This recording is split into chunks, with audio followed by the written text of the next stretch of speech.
الحمد لله رب العالمين والصلاة والسلام على أشرف الأنبياء والمرسلين على نبينا محمد وعلى آله وصحبه أجمعين.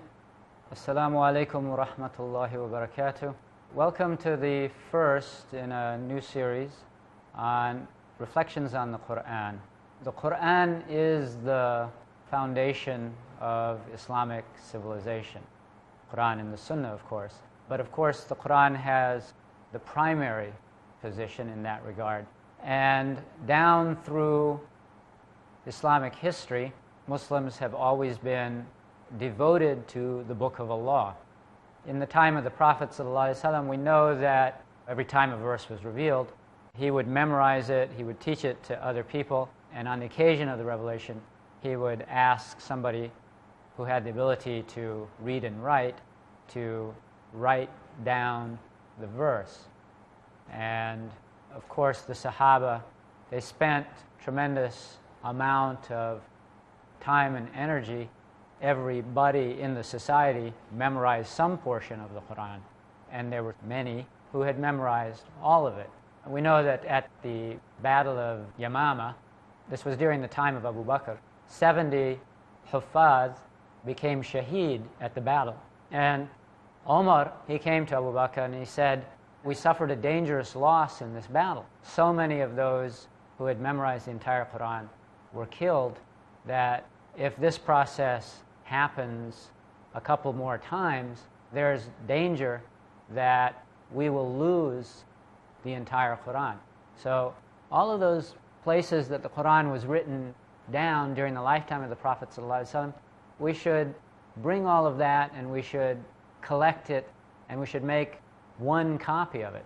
Now, in that time, particularly in Arabia, the materials for writing things down were exceedingly primitive. There was no such thing as paper. There was, in places like Egypt, they had papyrus, but it was a time-consuming effort to make papyrus in order to write on it, and it was very expensive. So what was used by the Sahaba to write down the Qur'an was parchment. So it was leather in the time of Abu Bakr when it was all collected, and they wrote it down in the form of leather, parchment sheets. There was once a television serial about the life of Imam al-Bukhari, and when they showed Imam al-Bukhari reading from his Sahih, it was quite interesting. The size of the book, I mean, the pages were about this wide and this long. You know, when he laid out the book, it covered the entire table pretty much. During the lifetime of the Prophet ﷺ, that the Qur'an was written down upon whatever was available. So sometimes it would be written on a stone, sometimes on the shoulder blade of a camel, sometimes on palm leaves, various methods, pieces of wood. And you know, this shortage of writing materials, you still see that reflected in parts of Africa where children memorize the Qur'an.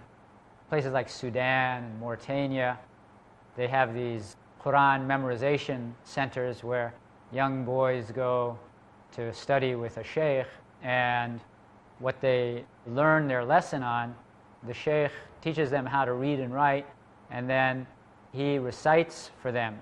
Each morning they get a lesson, and they write that portion on a wooden tablet. And when they've memorized that, they recite it to the sheikh, and that same tablet is used for the next lesson. The next day, after reciting again to the sheikh what they've memorized, they wipe out the previous day's lesson and they write it over on the same surface. So anyway, this is a kind of a lengthy detour to talk about the kind of effort that went into preserving the Qur'an.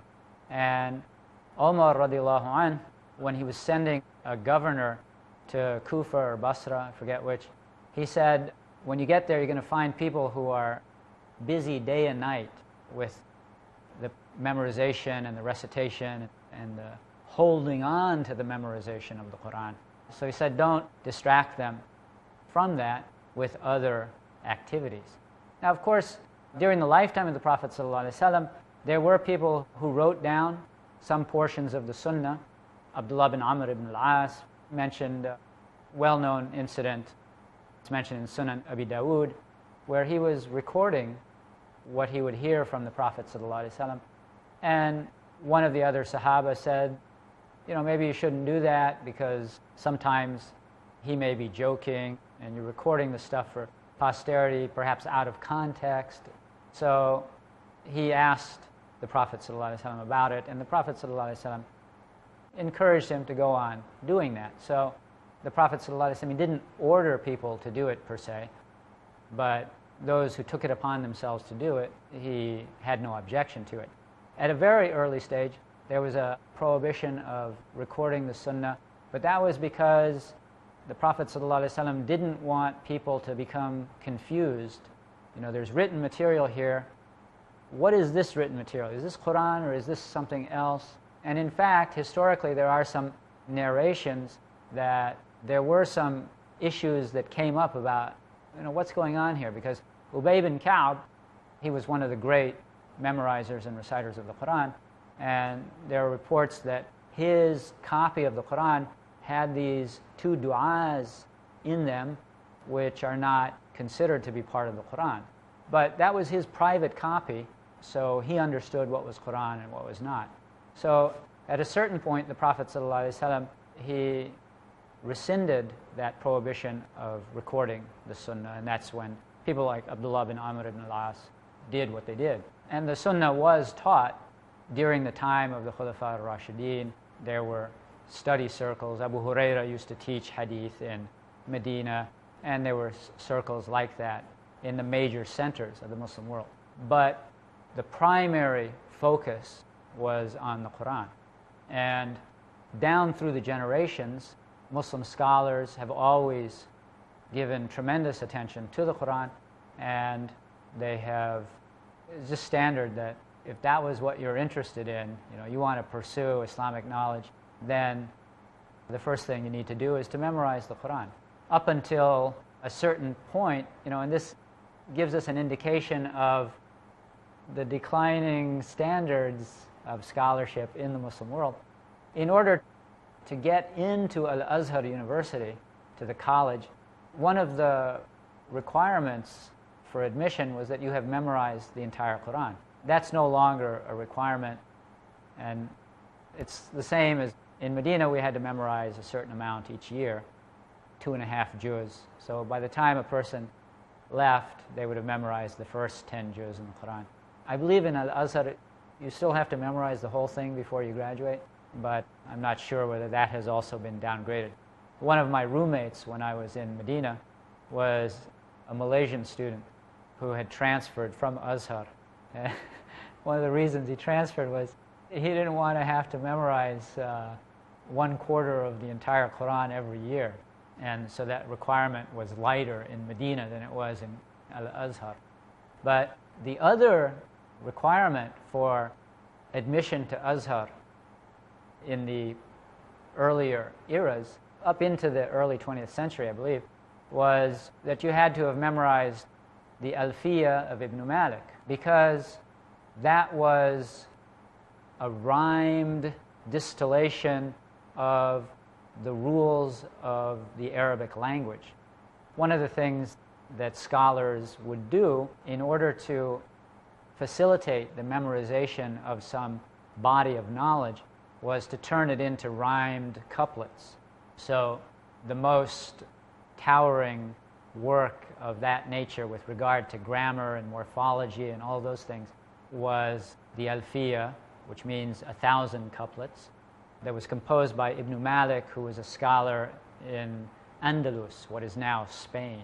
So that was something that students of knowledge would memorize, and it was considered incredibly important to have mastered Arabic language in order to properly understand the Qur'an and to understand the Sunnah and to be able to derive rules from them. It's just a major prerequisite, is to have mastery of the Arabic language. So down through the centuries, Muslim scholars always made the Qur'an one of their primary areas of scholarly effort. And this was reflected also in the society as a whole, that everybody, the first thing that you do when you're a child, your parents send you to learn at least, the minimal is what in Afghanistan what they call Panj Surah, Fatiha and the 4 Qul's. So that's enough for you to function on the most minimal level with regard to performing salat. But wherever Muslims went in the world, I remember meeting people from Zambia and South Africa. These were Gujaratis in particular that had gone there to do business, and they'd settled, and they were 3rd generation or 4th generation descendants of these people. And the same process would always occur whenever there was a community that developed in some area, is that the first thing that they would do would be to build a mosque where they can gather to pray. And then somebody would open a halal meat shop so that their food would be halal. And then they would bring a hafiz to be the imam of the masjid, and he would teach the children how to recite. Okay, it's time for a break. We'll be back soon, inshallah.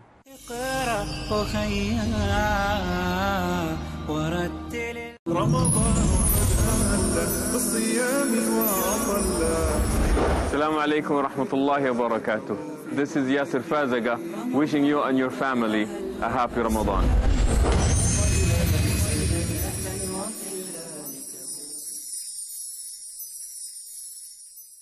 Peace TV presents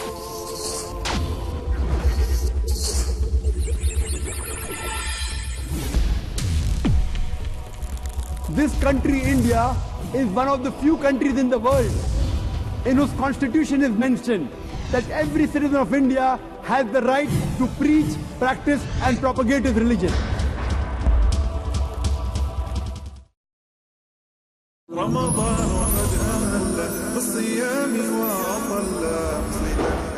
Assalamu alaikum wa rahmatullahi wa barakatuh. I'm Abdurrahim McCarthy, and I want to wish all of the Muslims around the world a blessed Ramadan. May Allah make us from the successful in our fasting and in our prayers. Ramadan Kareem.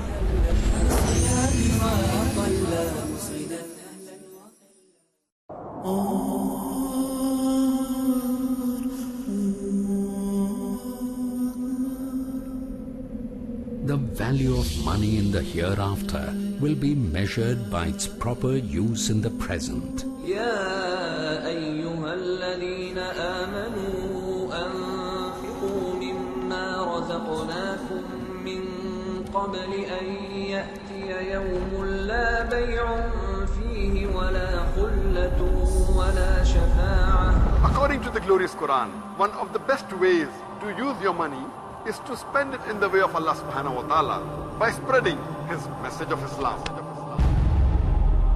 Peace TV is a non-profit Islamic satellite television channel that is primarily dedicated for just that cause, the proper presentation of Islam. It's a great choice to invest in it and a golden opportunity to purify your wealth in a way that pleases Allah subhanahu wa ta'ala. Support Peace TV. Send your zakat and donations to IRFI Al Ryan Bank, 47 Calthorpe Road, Birmingham, UK, B151TH. Pound account number 011-32301. IBAN GB49ARAY 30008301 132301. Sort code 300083. Swift BIC code ARAY GB22. Please confirm your contribution at support@peacetv.tv. Support Peace TV, the solution for humanity.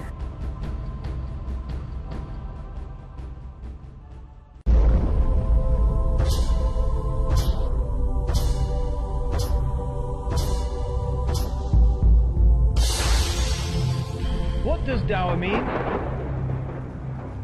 How do we call people to Islam? Why should we give dawah? If there is a God, how come there's so much suffering on earth? aren't all religions the same? Why should I follow yours? Why does Islam oppress women?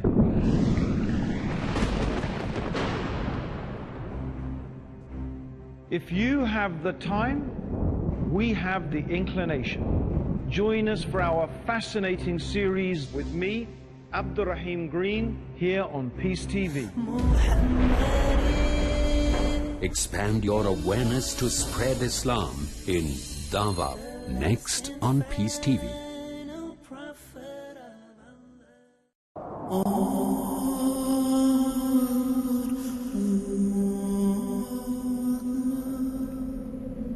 The value of money in the hereafter will be measured by its proper use in the present. يا أيها الذين آمنوا أنفقوا مما رزقناكم من قبل أن يأتي يوم لا بيع فيه ولا خلة ولا شفاعة. According to the glorious Qur'an, one of the best ways to use your money is to spend it in the way of Allah subhanahu wa ta'ala by spreading His message of Islam. Peace TV is a non-profit Islamic satellite television channel that is primarily dedicated for just that cause, the proper presentation of Islam. It's a great choice to invest in it and a golden opportunity to purify your wealth in a way that pleases Allah subhanahu wa ta'ala. Support Peace TV. Send your zakat and donations to IRFI Al Ryan Bank, 47 Calthorpe Road, Birmingham, UK. B151TH. Pound account number 011-32301. IBAN GB49ARAY 30008301 132301. Sort code 300083. Swift BIC code ARAY GB22. Please confirm your contribution at support@peacetv.tv. Support Peace TV, the solution for humanity.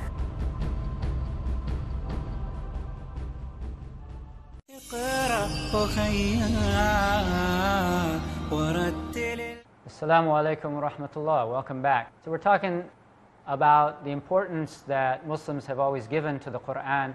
We're talking about the example of Gujarati Muslim communities and the way that they would take care of priorities when they settled in Africa. This is based just on my personal acquaintance with people from Zambia and South Africa and places like that. The first thing that they would do is, when they had some kind of a community, was to build a mosque. Somebody would open a halal meat shop. They would bring a hafiz as soon as they were able to, start, in addition to leading the salat, to teach their children the Qur'an. So that was a fairly standard thing, that at least one person in every family would be a hafiz. And in Somalia and just throughout Islamic societies, you had this phenomenon when children are first being exposed to education, that they would learn to memorize the Qur'an. At least a part of it, but frequently in full. And I remember when I was in Pakistan, I was a new Muslim, and I was advised to enroll in this madrasa in Karachi. And I had to get a visa and those things because I'd come as a tourist. So in the course of all of that, the school informed the American embassy that there was an American who was studying in the school. Now this was in 1979, back when we lived in a different world and there was not a cloud of suspicion on people studying in Pakistan. But the embassy sent these two guys to just sort of see what's up with this American in this Muslim seminary. And when they came to the school, what my studies consisted of was, after breakfast, I would go to this part of the masjid where there was a group of young boys who were memorizing the Qur'an. And the teacher also taught me. So over the course of about 6 months, I memorized Juz Amma.